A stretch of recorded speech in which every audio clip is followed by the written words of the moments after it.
agawan sa lupa ni Binay at Cayetano patuloy na tumitindi. Nasa puso, sa puso lamang. Dating matalik na magkaibigan si Abigail Binay, mayor ng Makati, at Lani Cayetano, mayor ng Taguig. Pero dahil sa agawan ng lupa, nasira ang lahat. Ang tawag ko kay Mayora Lanix kapatid. Ganun kami kalapit.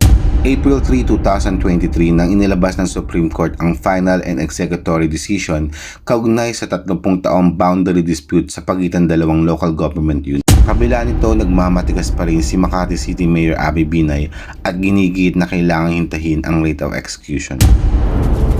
Ano sa tingin mong ginagawa ko dito? Pinabawi ko na ang bahay ko mula sa inyo. Bahay mo?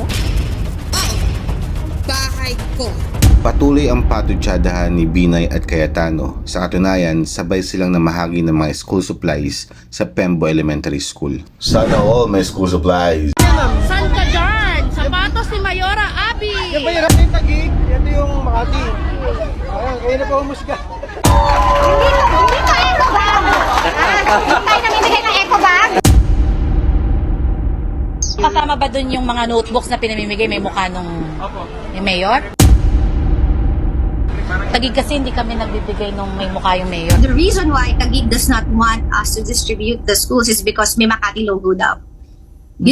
That's the level of pettiness.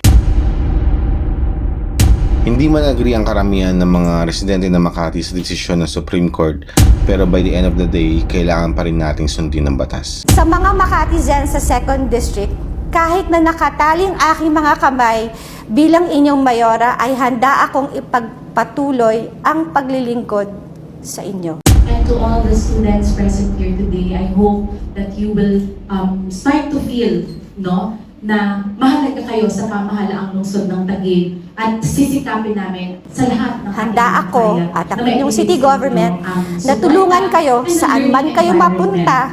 Kayo ay mananatiling mga Makatizen. Sino nga bang mali? Sino nga bang tama? Abangan sa Season 2.